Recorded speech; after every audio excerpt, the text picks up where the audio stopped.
I still hear the screams in my nightmares echoing through my mind like the wind through those cursed trees.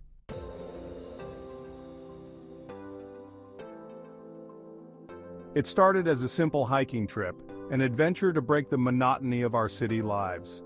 The Screaming Forest, as it was ominously nicknamed by locals, seemed like a challenge.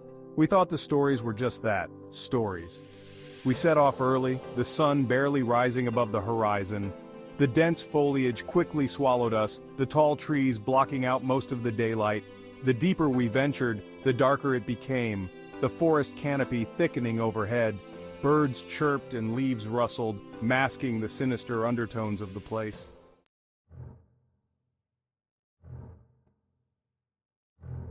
By midday we realized we were lost. The paths seemed to shift, the forest playing tricks on our senses. Panic set in when we stumbled upon an old, decrepit signpost with illegible markings. We debated our next move, unaware of the true danger that lurked around us. As dusk approached, the forest grew colder and an unsettling silence fell.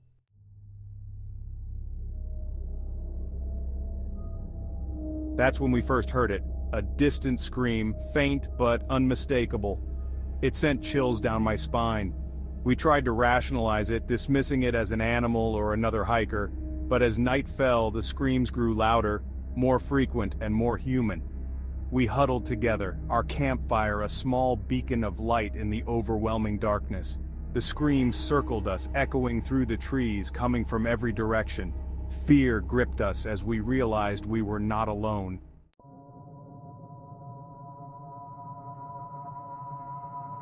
We discovered the truth when we found an old diary near a decaying cabin deep in the woods. The pages, yellowed with age, told a tale of betrayal and murder. People had been wronged, abandoned, and left to die in these woods long ago. Their spirits, unable to find peace, haunted the forest, their screams a testament to their suffering.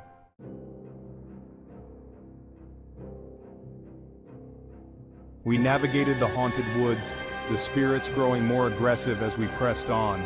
Shadows moved in the corners of our vision, whispers filled the air, and the screams became deafening. In a desperate attempt to escape, we followed a narrow, winding path we hadn't noticed before. The air grew colder, and an overwhelming sense of dread weighed on us. We stumbled and fell, but fear propelled us forward. The spirits were relentless, their anguish palpable, trying to drag us into their eternal torment.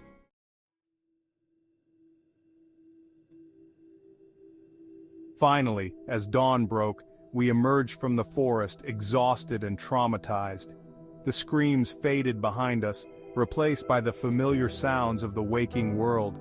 We never spoke of what happened in detail, the memories too painful and the fear too raw.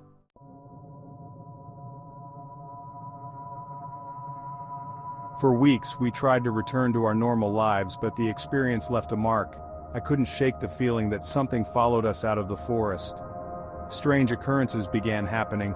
Unexplained cold spots, whispers in the night, and glimpses of shadows moving where there should be none.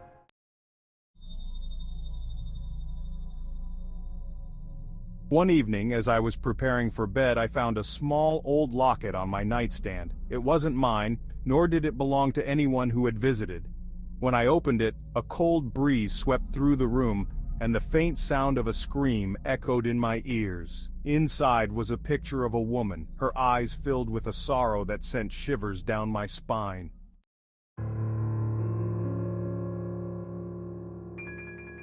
Determined to find answers, I researched the history of the Screaming Forest. I discovered that the woman in the locket was believed to be the first victim, betrayed by those she trusted and left to die in the forest. Her spirit, filled with rage and sorrow, was said to be the most vengeful of all.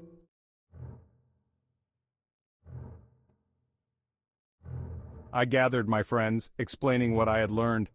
Reluctantly, they agreed to return to the forest with me. Armed with salt, sage, and the locket, we ventured back into the Screaming Forest. The atmosphere was even more oppressive than before, the air thick with the presence of the spirits.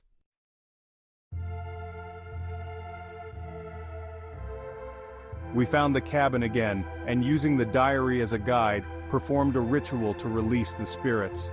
As we chanted, the screams grew louder, a cacophony of pain and anger. The spirits materialized around us, their forms shifting and translucent.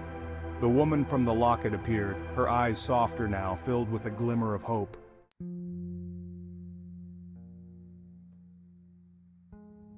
With a final, anguished scream, the spirits began to dissipate, their forms fading into the night. The forest grew silent, an eerie calm settling over it. As we left the forest, the oppressive weight lifted, replaced by a sense of peace. We had freed the spirits, breaking the curse.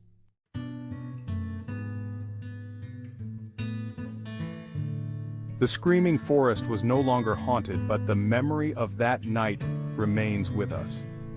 To this day, I still hear echoes of the screams, but they no longer haunt me. They are a reminder of the souls we set free, and the forest that now rests in peace.